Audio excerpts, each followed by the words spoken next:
Hey guys, tonight we begin with unusual professions of the past. Part 1. The City Crier, Voice of the Streets.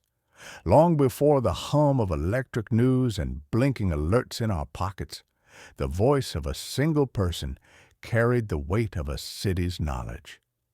This was the City Crier, no mere shouter, but a walking broadcaster, a living bulletin, armed with lungs of iron and a bell that rang like a starter's pistol. In towns cobbled with stone and soaked in morning fog, the day began not with headlines or screens, but with the call, "Oye, oyez, oyez!" The word itself was not just noise, it meant, "Hear ye!" A demand to listen, not a request. The crier was not background chatter. When the bell rang out, windows creaked open, traders paused mid-bargain, children stopped chasing hoops. Even pigeons seemed to pause on rooftops to catch the latest decree.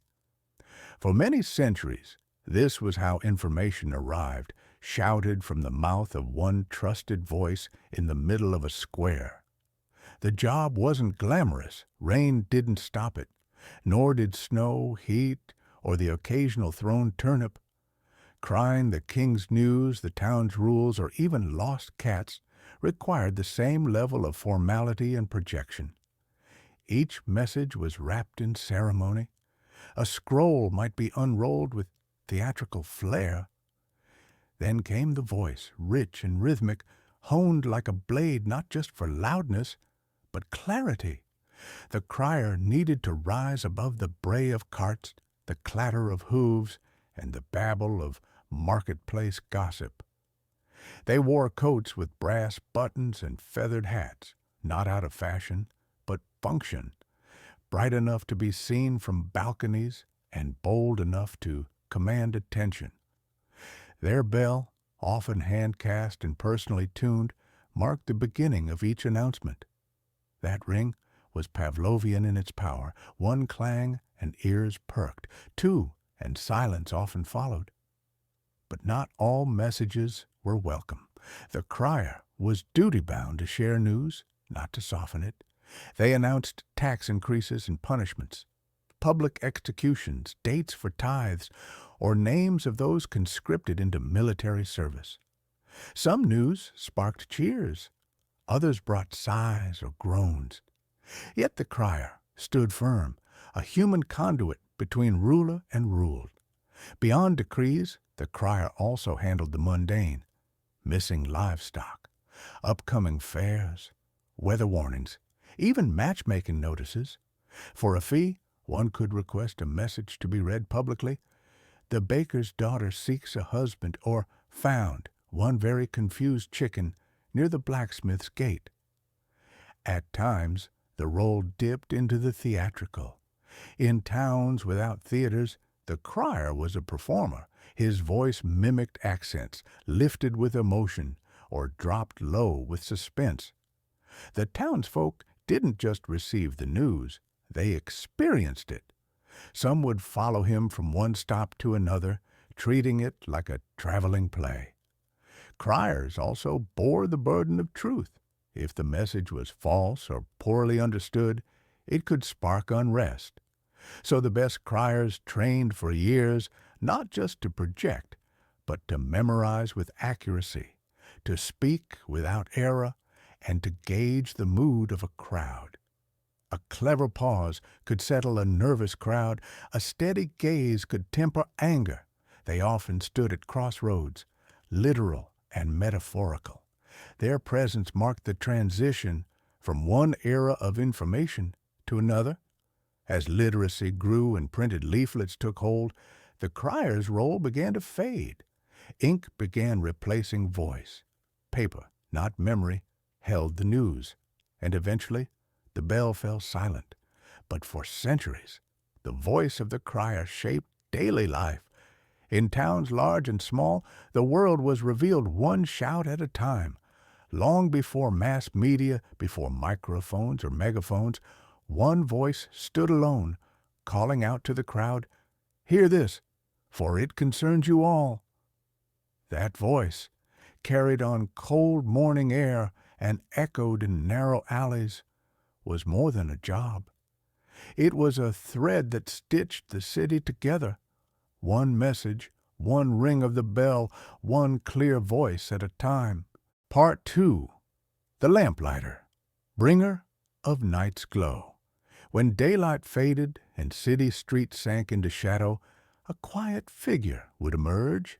Carrying a long pole tipped with flame, the lamplighter made his rounds just as twilight thickened. One by one, pools of warm yellow light blinked into existence. It wasn't magic, though it felt like it. It was the work of a person whose job was to bring order to the darkness.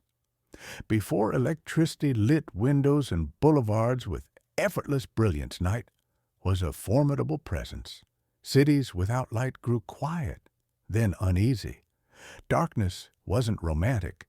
It was risky. Streets became hiding places. Doorways vanished into black mouths. Without illumination, every creak and shuffle could be something dangerous. The lamplighter's job, then, was more than maintenance. It was reassurance. It was presence. Armed with oil, flame, and a practiced route, the lamplighter visited every corner of the town. Some lamps hung from high iron posts. Others were built into walls. A flick of the pole, a moment of focus, and another street corner began to glow. The flame had to be steady, the wick trimmed just right. Rain might hiss it out, or wind might tug at the flicker, but persistence mattered more than comfort. Lamplighters returned night after night, in cold, in damp, and sometimes in silence. Each city had its rhythm, and lamplighters walked it daily. They moved like living clock hands. Their schedule was sacred. Light the lamps at dusk. Extinguish them at dawn. In between, observe. Many became informal watchers of the city. Who lingered too long by the butcher's door? Which alley showed signs of mischief? If someone slipped on a dark step, the lamplighter might be the first to help, or the one to notice they didn't rise again. Some towns treated the lamplighter like a ghost, seen only at the edges of vision. Others knew him well. Shopkeepers nodded as he passed. Bakers offered a crust of bread. Children followed from a distance, imitating the long arc of the pole. The light he kindled wasn't just for safety. It was a part of daily ritual. When the lamps glowed, dinner was near. When he extinguished them, morning had truly come. It wasn't a glamorous job. The oil was foul-smelling. The glass casings got grimy. Sometimes he had to climb ladders, balancing tools and flame with the grace of a street performer. In winter, the steps iced over. In summer, the air shimmered with heat. Still, the job had pride. A well-lit street was his mark, his signature. If one lamp failed, it would be noticed, and so would he. Technology changed everything. First came gas lighting, turning soft oil flames into brighter, steadier glows. Lamplighters adapted, no longer lighting each lamp by hand. They used small keys to open gas valves, igniting lines in one sweeping motion. Still, the presence of a person was needed. Leaks had to be smelled, glass had to be cleaned, and pressure had to be monitored. For a time, the role survived, modified, but intact. Then came electricity, and with it, automation. Lamps blinked on with the flip of a switch, regardless of wind or rain or human hands. Lamplighters began to vanish. Some took new jobs. Some stayed on to maintain the new fixtures. Others simply faded, their nightly walks no longer required. Cities grew brighter, but something else dimmed. The absence of the lamplighter was subtle at first. People still had light. Streets were safe. But gone was the figure who walked each block with intention, who noticed things without needing to be told. Gone was the slow, almost meditative ritual of bringing a city to light. Some towns tried to hold on to the tradition. They kept lamplighters in historic districts or employed them for ceremonies. Tourists watched them work, cameras flashing. Children listened to stories about them in school. But even there, it was memory. The task had changed. The world had moved on. Yet the image remains. A figure in a long coat, lantern raised high, lighting the way not just for himself, but for everyone. His steps were steady. His light was gentle. His role, though quiet, shaped the night. In a time before motion sensors and glowing billboards, the lamplighter was the line between fear and safety. He gave form to the darkness. He brought comfort to corners, and long after the flames went out, the glow of his work lingered, soft, warm, and enduring. Part 3. The Rat Catcher, guardian of grain and shadows. Where there were people, there were rats. From narrow alleyways in medieval cities to barns stacked with harvested grain, rats crept in silence, bringing with them disease, destruction, and dread. Before pest control had a name, one person stood between the rat and the rest of society, the rat catcher. This job was not for the faint-hearted. It was dirty, dangerous, and to many downright revolting. But to towns that had once seen entire streets emptied by plague, rat catchers were a necessary presence, not respected, not celebrated, but needed in the same way that walls are needed when floodwaters rise. The tools of the rat catcher varied by region and time. Some carried sacks, cages, or long forks.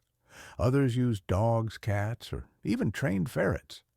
A few swore by pungent herbs that supposedly repelled the rodents. The most skilled rat catchers didn't just react to infestations. They predicted them. They understood the signs: scratch marks in pantries, teeth marks in grain sacks, strange smells, and a shift in the usual nighttime sounds. Rat catchers moved through cities like shadows. They ducked beneath floorboards, crawled into cellars, and climbed into attics.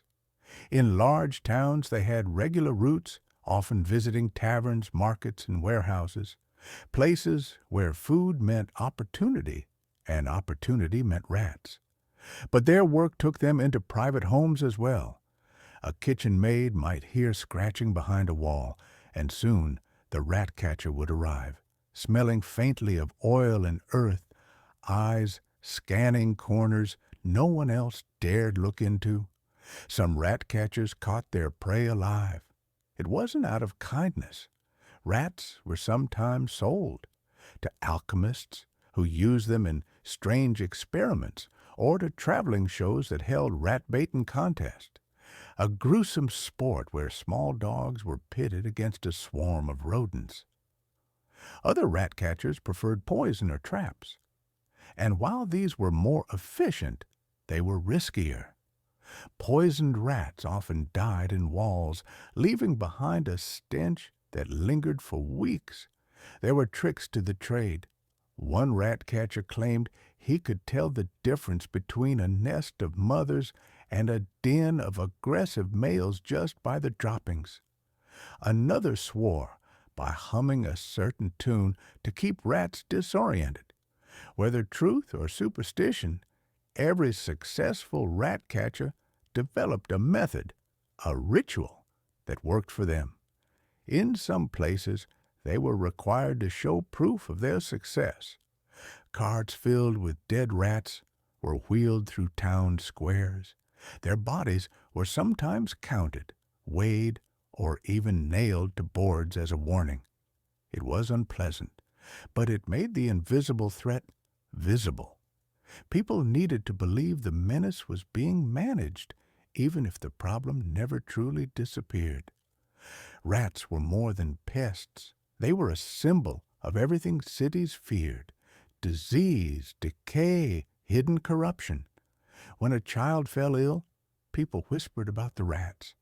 When food supplies spoiled or a fire started mysteriously, rats were blamed. And while some of that was superstition, much of it wasn't. Rats could chew through beams, wires, sacks, and more. They spread fleas and filth with equal ease. Despite the danger, rat catching could be oddly lucrative. In desperate times, cities offered rewards for each rat killed. Some rat catchers exploited this, capturing and releasing rats to be caught again later. Town councils cracked down, but clever rat men always found ways around the rules. After all, who watched the watchers? The profession often passed down from parent to child. It wasn't taught in books, but in basements and crawl spaces. Young apprentices learned where to set traps, how to move silently, and how to handle bites, because sooner or later, every rat catcher got bitten. They bore the scars like badges, often hidden beneath sleeves or gloves. The arrival of sanitation systems and organized pest control marked the slow end of the rat catcher's age. As cities modernized, so did their methods. Science replaced instinct, poisons improved, walls sealed tighter, but rats never truly vanished. They simply adapted. And while today's pest control experts wear uniforms and carry clipboards, echoes of the old rat catchers remain in every trap set behind a restaurant and every bait station laid in a subway. Their legacy isn't heroic, but it's essential. They didn't write laws or build monuments. They kept food safe. They protected the weak, and they faced the creatures others feared too much to confront. In a time when shadows crawled and danger chewed through walls, the rat catcher stepped forward. Not for glory, but because someone had to. Part 4. The Town Crier. Voice of the Streets. Before radios crackled, before newspapers rustled on doorsteps, before smartphones buzzed with news alerts, the town had a voice, a human voice. It echoed through cobbled streets, cutting through the morning fog or evening hush. It came with a bell or a drum, a commanding call that brought people to their windows and doorways. This was the town crier, the original broadcaster. The town crier wasn't just a loud man with a bell. He was a licensed messenger, often appointed by a monarch or mayor, tasked with spreading the news to those who had no other way to hear it. Many people couldn't read, and even if they could, written information moved slowly. The crier was fast, clear, and official. If he said it, it mattered. Criers wore uniforms that made them hard to miss. Bright coats trimmed with gold, tricorn hats, white stockings. Their presence was as visible as their voice was loud, but these flourishes were functional too. When delivering serious news, decrees, arrests, taxes, being unmistakably official helped. A well-dressed crier drew respect, or at least attention. At the heart of the job was the voice. Trained or naturally booming, it had to carry over market stalls, over horses, over the daily clatter of town life.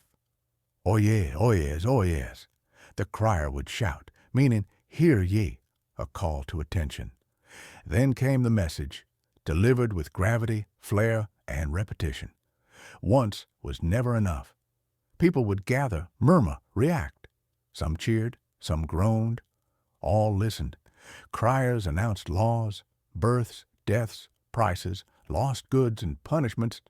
Sometimes they read declarations of war. Other times they announced the week's fish market or a change in bread cost. Whatever the message, it came with the weight of authority. They were, in many ways, walking newspapers, but not all their announcements were dry. The crier was also the town's accidental performer. He had to hold attention, keep order, and project emotion. Some spoke with a booming theatricality. Others were solemn, their voices rich with weight. Every town had its favorites, some funny, some stern, some with wild gestures that children mimicked in games. The job wasn't always safe. Delivering bad news to a crowd could turn quickly, announce a tax increase, and someone might throw a turnip, declare a punishment, and tempers flared. For protection, many criers were given official immunity. Damaging the crier or his bell was a serious offense. He wasn't just a man. He was a mouthpiece for the law. In larger towns, criers had routes, specific corners and plazas where they'd stop, shout, and move on. People timed their errands to coincide with the crier's loop.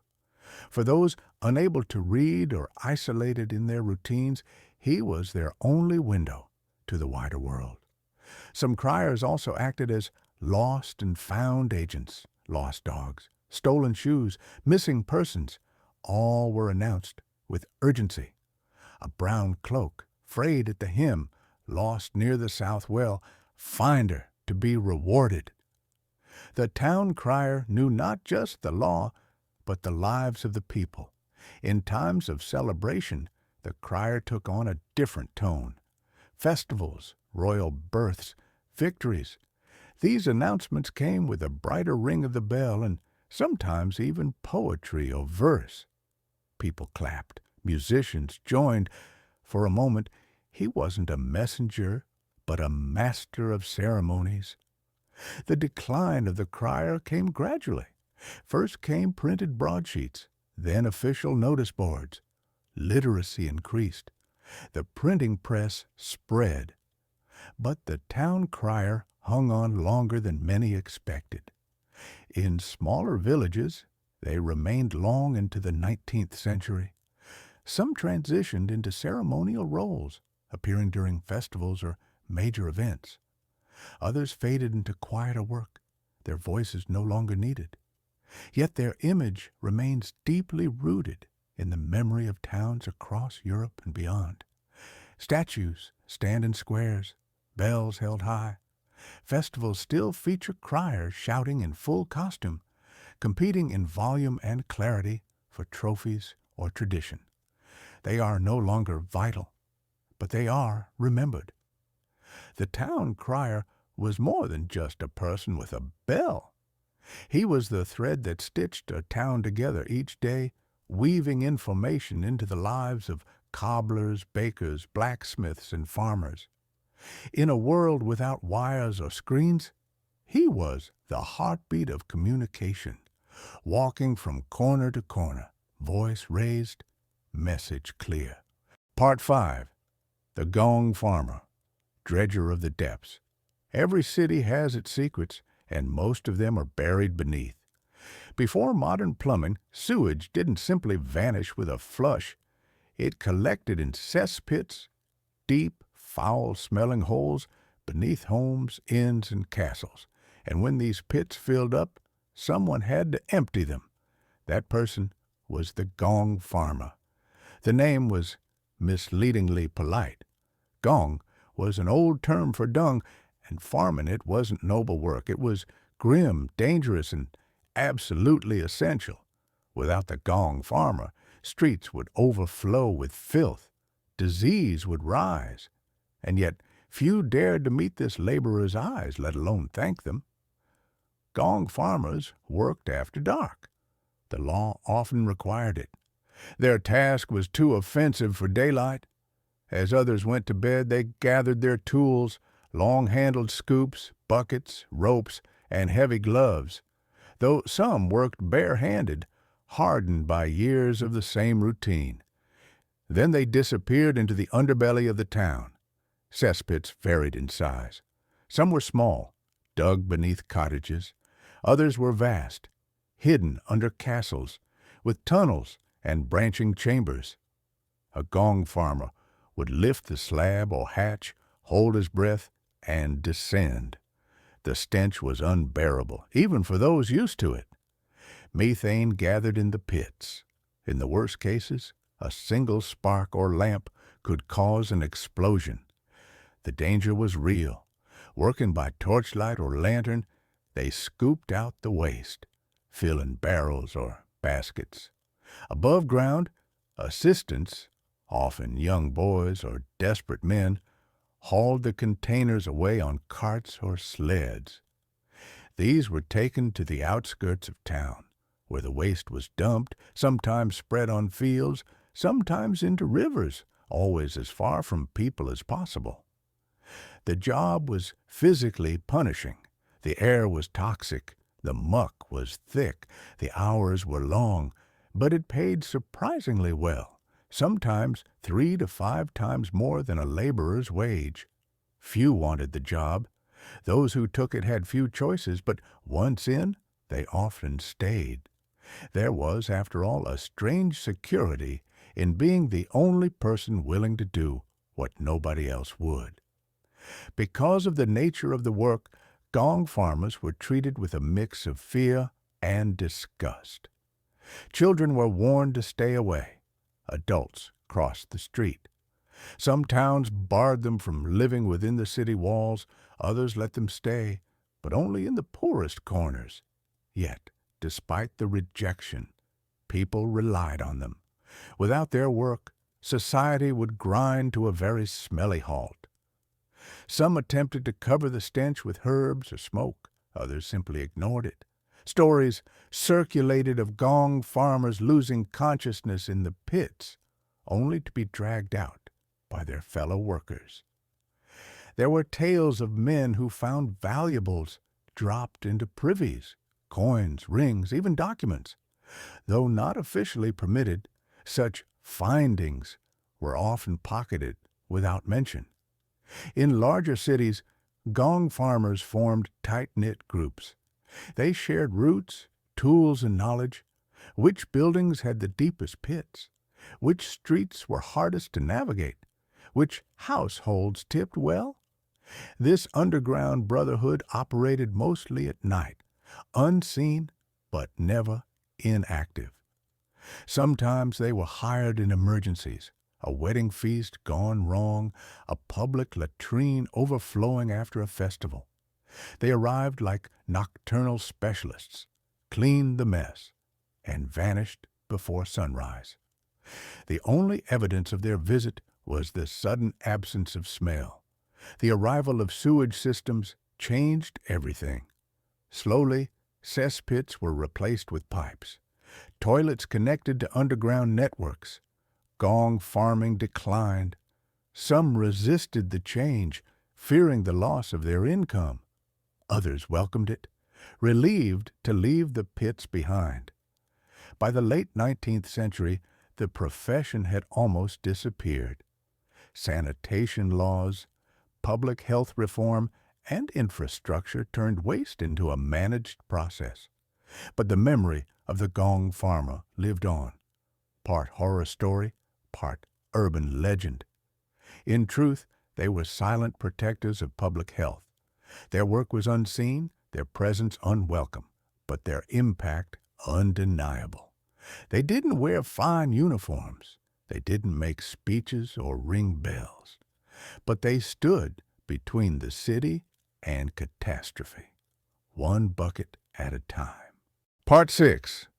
The Knocker-Up, Waker of the Working World. Before alarm clocks buzzed and smartphone apps chirped, someone had to make sure people woke up on time. For factory workers, dock hands, miners, and servants, those whose livelihoods depended on rising before dawn, there was only one dependable option: the knocker-up. This profession emerged during the Industrial Revolution, when cities swelled with workers and the importance of punctuality grew fierce. Oversleeping wasn't just a personal failing. It could mean a lost shift, lost wages, even losing your job. So in the early hours, before the streets filled with footsteps and smoke, the knocker-up made their rounds. Armed with a long stick, cane, or even a short pole loaded with small pellets, they would walk the streets, looking up. Above them were small windows, bedrooms tucked into attics. top-floor rooms where tired workers dreamed dangerously close to their start time. The knocker-up would tap once, twice, 3 times against the glass. Not so hard as to break it, but sharp enough to stir the sleeper within. Each knock was specific. Clients arranged precise times, sometimes down to the minute. A woman in a textile mill might need to rise at 4:45, while a coal worker across the street asked for 5:15. The knocker-up remembered it all. In small notebooks, or just in their head, they carried a living list of responsibilities.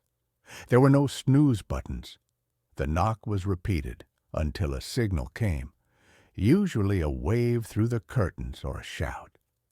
Then the knocker moved on, slipping through the mist to the next home. It wasn't glamorous work, but it was strangely intimate. Waking someone is personal.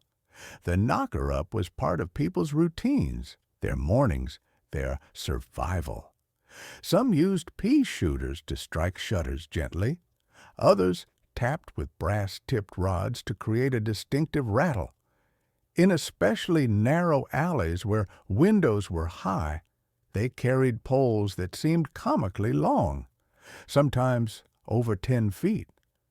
They'd brace one end to the cobblestones and balance the other against a specific pane, lifting with the precision of a puppeteer. Contrary to expectation, many knockers-up were women. Older widows, too old for mill work, took to the streets before sunrise. Wrapped in shawls, boots worn from years of pacing, they moved quietly but efficiently. Others were men, former laborers or night watchmen who preferred early hours in solitary work. Payment was modest but reliable. Clients paid weekly or monthly, sometimes a few pence, sometimes in barter, a loaf of bread, a bit of coal, a piece of cloth. A good knocker-up built a reputation for accuracy. Their clients stayed loyal, and word of mouth kept their small businesses alive. It was a profession of trust. No one double-checked whether the knocker came. There were no guarantees. But if they failed, people noticed. There were consequences. A missed knock might mean a reprimand at the mill, a lost half-day, or a furious factory boss. So most knockers-up took their job seriously. They arrived early, they kept time in their heads, and they rarely missed a beat. Despite the nature of the work, the job had its peculiar joys. The streets were quiet. There was a stillness broken only by the occasional horse or the distant clang of a ship bell. Some described it as peaceful. They had the city to themselves, and in those silent lanes they were the guardians of order. Children would sometimes wake early just to watch them, fascinated by the strange figures walking with long sticks, tapping windows in a secret language. Occasionally, a mischief-maker would switch curtains or yell false signals, but for the most part, the knocker-up was respected. People needed them.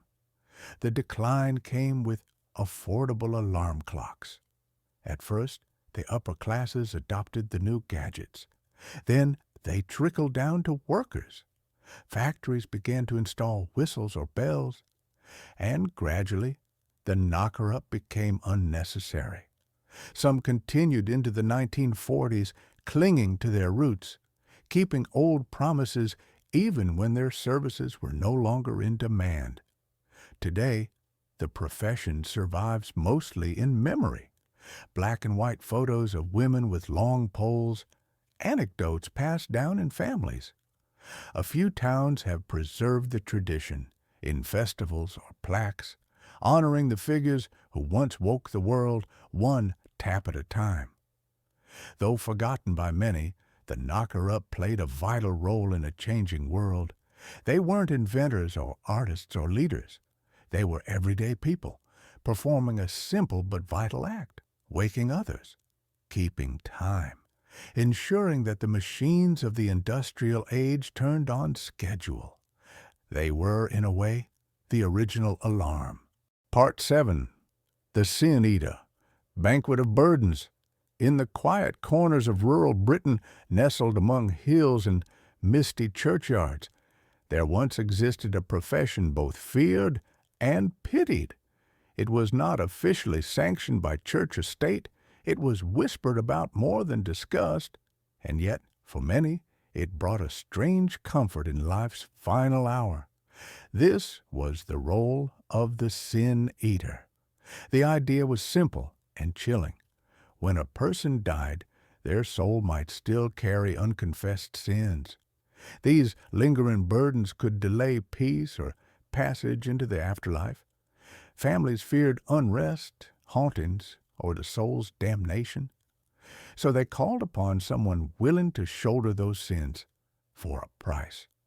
The Sin Eater came quietly, often at dusk. He was not a priest. He carried no holy book. Instead, he arrived with bread, salt, and sometimes a bowl of ale or beer. These items were laid upon the chest or near the lips of the deceased, absorbing the spiritual weight of their sins as tradition believed.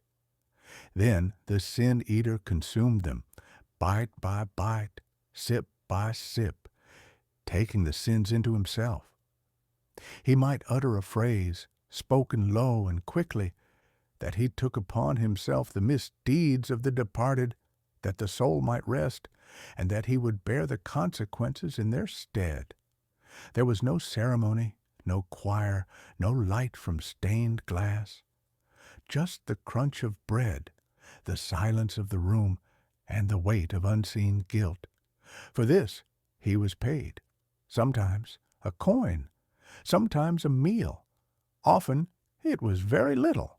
Families wanted the service, but they did not want the man. He was necessary, but not welcome. Sin Eaters were social outcasts. People believed they became poisoned over time, not by food, but by evil. With each bite at each funeral, they took on more sin, more darkness. Villagers avoided their gaze, crossed themselves when he passed. Children were warned not to play near his home. His presence was tolerated, but always feared. Most Sin Eaters lived on the fringes, literally. Huts beyond the village, small cottages near woods or cliffs. Some had once been beggars. Others were simply loners, drawn to a strange kind of work that no one else wanted. Their solitude was both a result of their job and a requirement for surviving it. Despite this isolation, their work was in demand. When someone died suddenly, without confession, or in dubious circumstances, panic spread. People didn't want their loved ones wandering the earth. In those moments, the Sin Eater was summoned no matter how many doors had been shut in his face the week before. Over time, certain families relied on the same Sin Eater for generations. Some believed that using the same man preserved a kind of balance, a continuity of spiritual debt. In such cases, a strange bond formed, silent, uncomfortable, but consistent. The practice wasn't officially recorded in church records. In fact, it was often condemned. Priests viewed it as pagan or superstitious, a challenge to the authority of confession and redemption. But for those too poor to afford clergy, or for those whose sins were considered too scandalous for public prayer, the Sin Eater was a final hope. It wasn't just spiritual sins either. Some people believed the Sin Eater could absorb curses, misfortune, or even disease. In times of plague, when fear ruled every breath, Sin Eaters were sometimes called to houses no one else dared enter. They'd eat in silence and leave alone, carrying a burden no one could see, but everyone imagined. As towns grew and religious reforms spread, the practice faded. By the 18th and 19th centuries, it had mostly disappeared, lingering only in folk tales in remote regions. Still, whispers of it survive. Old stones in churchyards are said to mark the resting places of sin-eaters, graves placed away from others, sometimes unmarked, sometimes cursed by rumor. What drove someone to this life? Hunger, perhaps, or grief, or simply the knowledge that someone had to do it. It's said that sin-eaters rarely aged well. Their faces grew hollow. Their eyes lost light. Some drank to forget. Others vanished.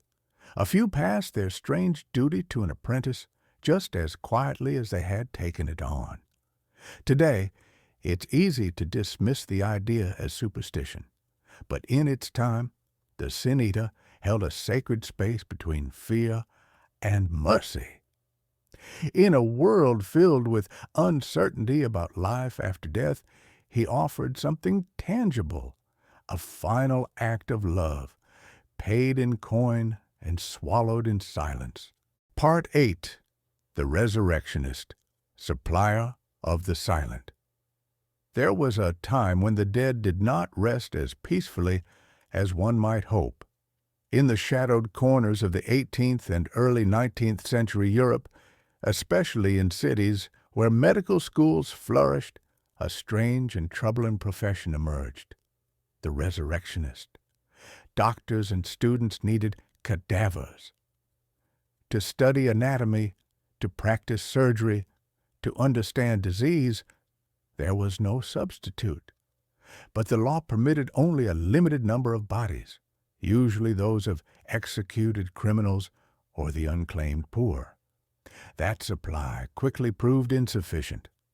Demand was high, and so a new trade was born, one that operated not in clinics, but in graveyards. The resurrectionist, also known as the body snatcher, was not some ghoulish myth. He was real, practical, and disturbingly efficient. His business was digging up the recently deceased and delivering them quietly and quickly to the back doors of medical institutions. Under lantern light, sometimes at midnight, he brought what the schools could not legally acquire. The work required precision. A fresh burial was easiest. Soft earth, little settling. A resurrectionist often worked in pairs. One watched for constables or grieving families returning for midnight vigils.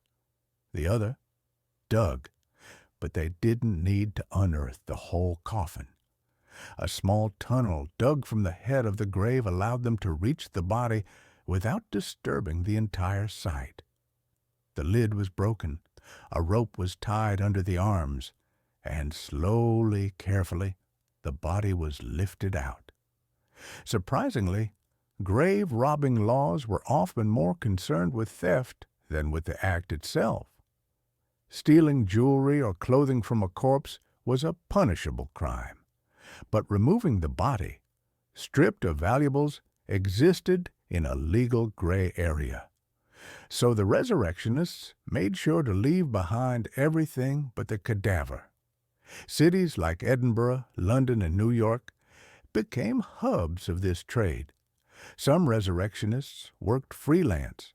Others were in league with surgeons, delivering pre-arranged subjects for a fixed price. Timing was everything. A body too old was useless. A body too fresh raised suspicions. To avoid detection, they used sacks, barrels, or even disguised the bodies as cargo. Carriages rumbled through fog with silent passengers tucked under tarps. Some wore cloaks that allowed them to move through city alleys without drawing attention. If stopped, they had rehearsed excuses. They were always delivering something, but never a body. Public outcry grew. Families took measures. Iron cages known as mort safes were placed over graves.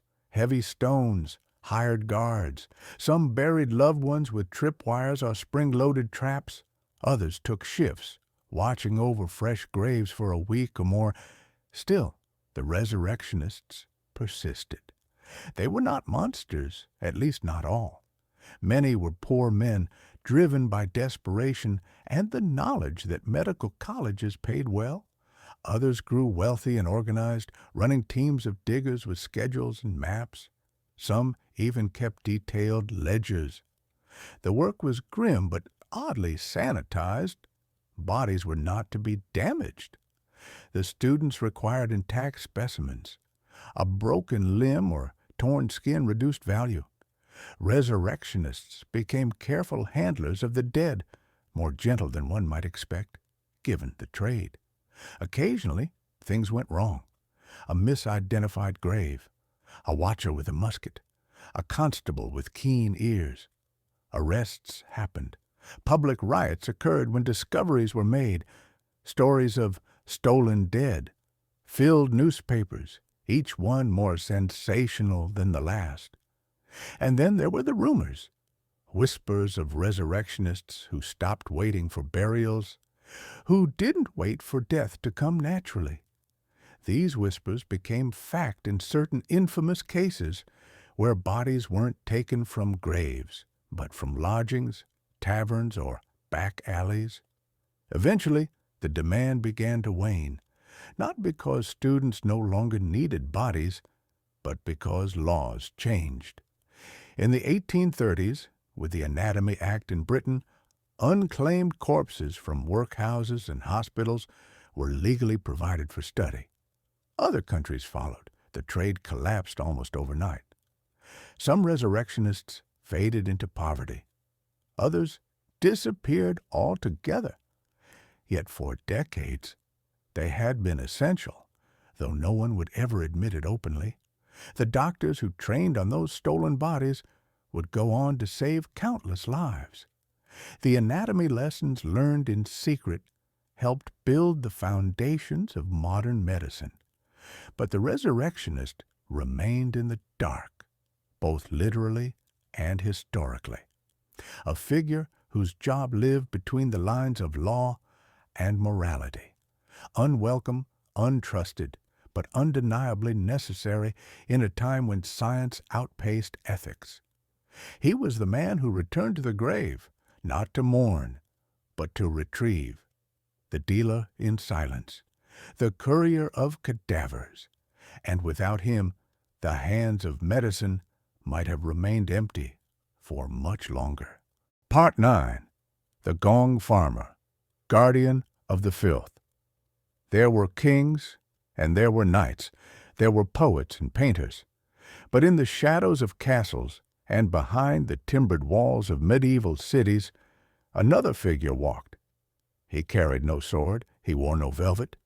He was the Gong Farmer, and his job was to deal with what the rest of society preferred to ignore. In the simplest terms, he was a collector of human waste. As towns and cities grew, so did the problem of sanitation. Chamber pots were emptied into cesspits, deep, stinking holes beneath buildings, privies, or courtyards. These pits didn't empty themselves. When the muck rose too high, someone had to go in, not to supervise, not to inspect, but to scoop it out, barrel it up, and carry it away. The Gong Farmer did just that. By law, he could only work at night. His tools were simple but gruesome.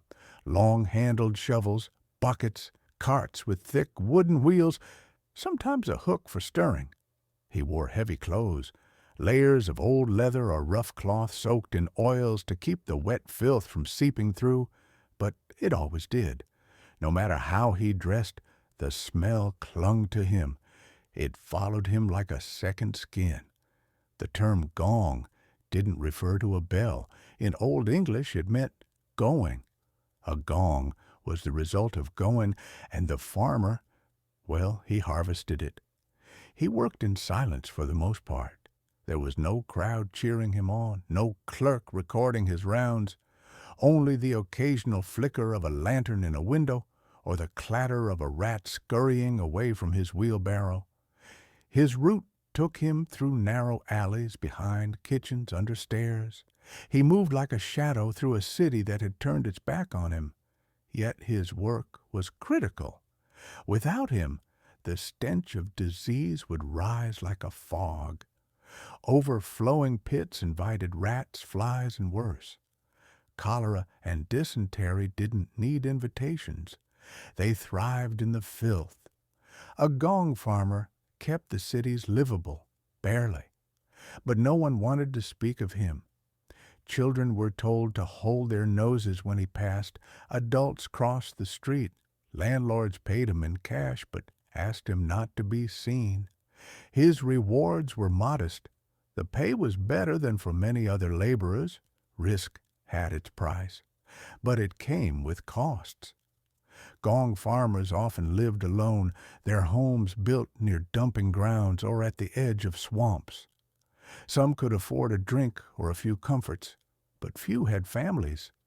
Marriages were rare, invitations were rarer, the waste itself was taken outside the city walls, dumped in fields or riverbanks, sometimes sold to farmers as fertilizer.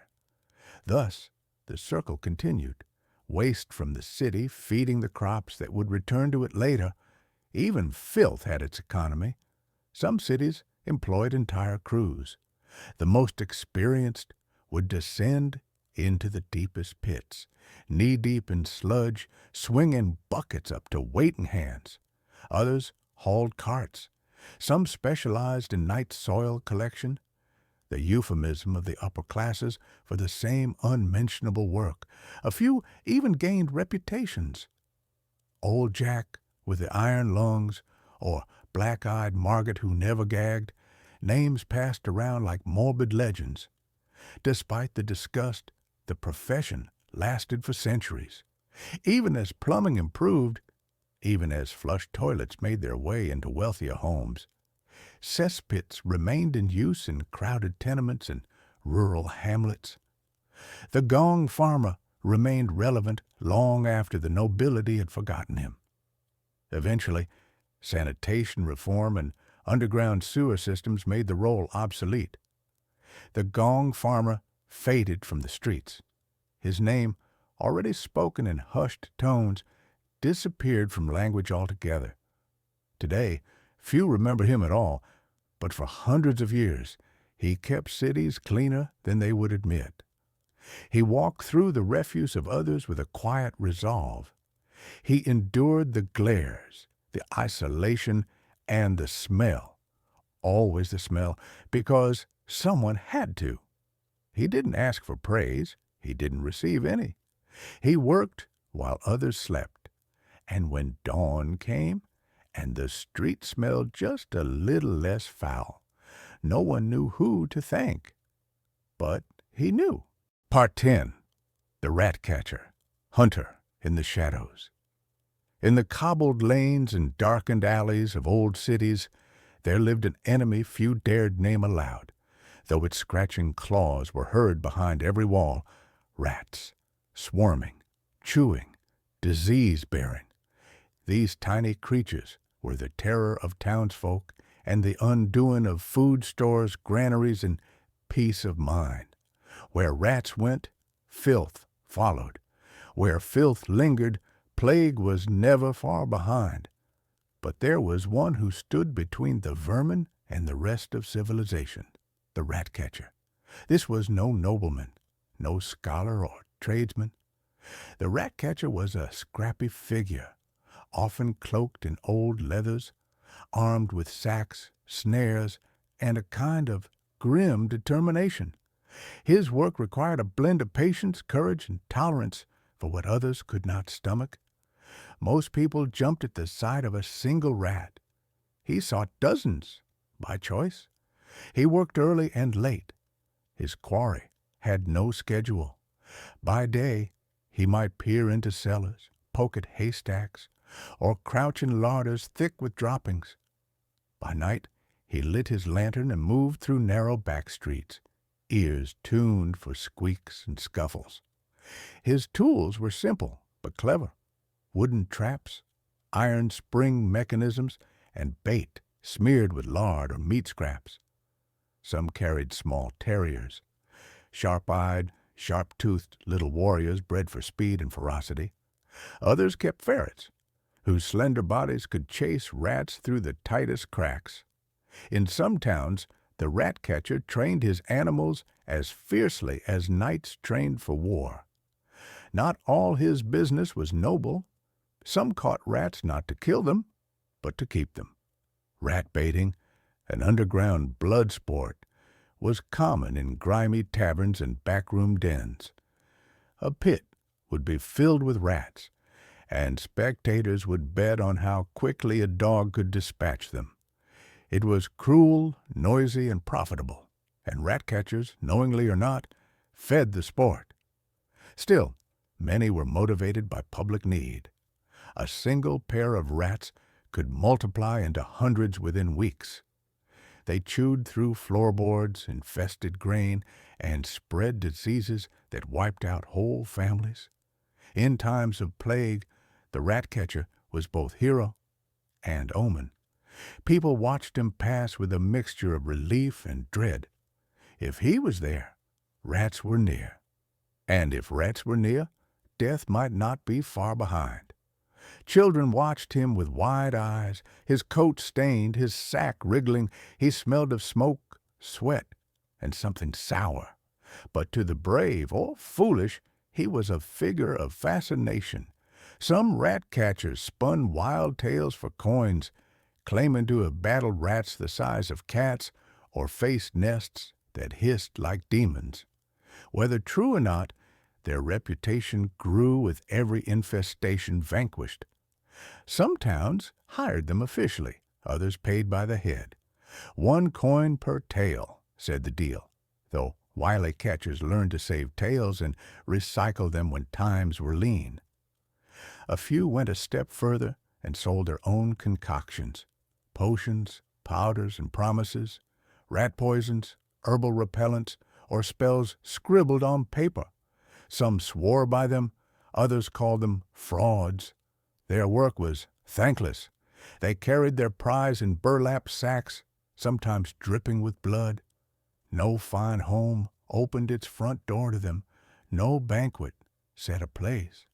But in the markets, behind bakeries, beneath floorboards, they were the reason bread wasn't always nibbled and babies could sleep without scratching.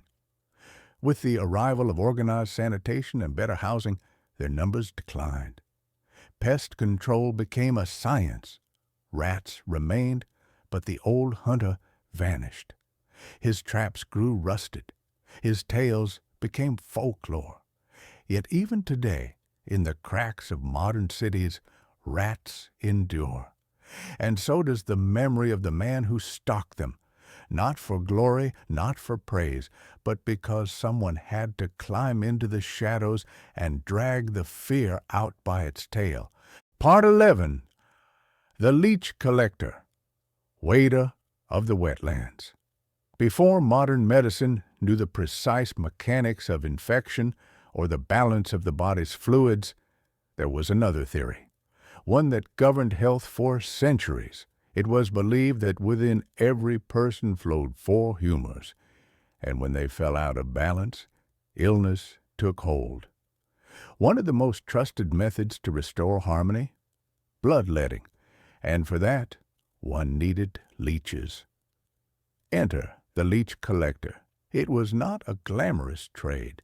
The leech collector did not wear a white coat or carry polished instruments. He or she, for women often filled this role, wandered through marshes, bogs, and slow-moving streams with nothing but a tin, a stick, and a pair of rolled-up sleeves. The job required bravery not of battlefields, but of wetlands, facing the squelch of mud, the bite of insects, and the slow, persistent wriggle of what others recoiled from. Leeches were precious. Apothecaries needed them. Surgeons used them regularly. Hospitals kept jars full, feeding them with fresh blood so they wouldn't starve. There was always demand, and so the leech collector rose before dawn, heading into the soggy heart of the countryside. Finding leeches was part instinct, part experience. They hid under lily pads, among reeds, or in the muddy banks of still ponds. Some collectors used pieces of meat or small animals to lure them. Others used the most reliable bait of all, themselves. Wading knee-deep into the water, they stood still, letting the creatures latch onto bare skin. It wasn't pleasant, it was never painless. But when the leeches swelled fat, they were plucked off and dropped into jars with quick, practiced movements. The collector's legs bore the marks of the trade, small round wounds that bled longer than they should. Leeches released an anticoagulant, a substance that kept blood flowing, useful in medicine, troublesome in the field. Some collectors wrapped their legs with cloth. Others didn't bother. The work was solitary. No one volunteered to help. Conversations were held with birds, frogs, and the occasional curious heron. Time passed slowly in the swampy silence, broken only by splashes and the hum of insects. Rain meant more leeches. Sunlight made them retreat. The collector had to understand the rhythm of the wetlands, how water levels shifted, how heat affected movement, how the moon pulled tides even in inland pools. Collectors often came from the poorest corners of society. It was a job for those with no other options. Children were sometimes pressed into service, their smaller legs supposedly more attractive to the leeches. In some regions, the job was passed from mother to daughter, like a family recipe no one wanted to inherit, but all relied on. Payment was per leech. The bigger, the better. Some sold directly to barbers or doctors. Others brought them to city markets, where jars of sluggish creatures changed hands between grim-faced men in dark aprons. It wasn't glamorous, but it was steady. And in the days when bleeding was thought to cure everything from headaches to fevers, a reliable source of leeches was gold. But like all professions tied to belief more than science, the trade faded. As medical understanding evolved, bloodletting fell out of favor. Surgeons turned to scalpels and stethoscopes. Apothecaries stopped placing leeches in window displays. And so, the wetland wanderer lost their role. Still, some leech collectors remained into the 19th century. In certain rural areas, demand lingered. A few hospitals continued the tradition, especially for rare procedures where leeches helped with circulation. But it was no longer a profession. It became a curiosity, a historical footnote. The collector's path through the bog vanished, grown over with reeds and thyme. Today, leeches exist mostly in laboratories or distant memories, but once they were medicine, and someone had to bring them. In the quiet mornings of forgotten swamps, where mist curls like breath and the earth squelches underfoot, one can almost hear the careful steps of the leech collector, tin in hand, sleeves rolled high, doing a job no one praised but everyone needed. Part 12. The Lamplighter, Bringer of the Nightlight. Before electricity spilled across the world in a flick of a switch, before cities gleamed like constellations turned upside down, the night was deep and shadowed. Darkness crept through streets and wrapped itself around homes, alleyways, and empty squares. But there was one figure who walked ahead of the night, carrying a small flame that held the darkness at bay, the lamplighter. His work began at dusk. As the sun sank below rooftops and chimneys, he moved silently along the roads, long pole in hand, tipped with a flame or a wick. Street lamps in those days were not automatic. They were simple glass lanterns affixed to iron posts, filled with oil or gas. Each one had to be lit by hand, so he lit them one by one. Each lamp was a small promise of safety, of order, of civilization, refusing to yield entirely to the wildness of night. In their golden glow, cities could breathe a little easier.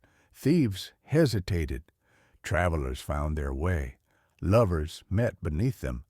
and the lamplighter, anonymous and steady, was the unseen author of all that light. He walked a set route, often dozens of lamps in a row timed with the rhythm of dusk. Some worked in pairs, one lighting, one trimming the wicks or checking the oil, but many worked alone.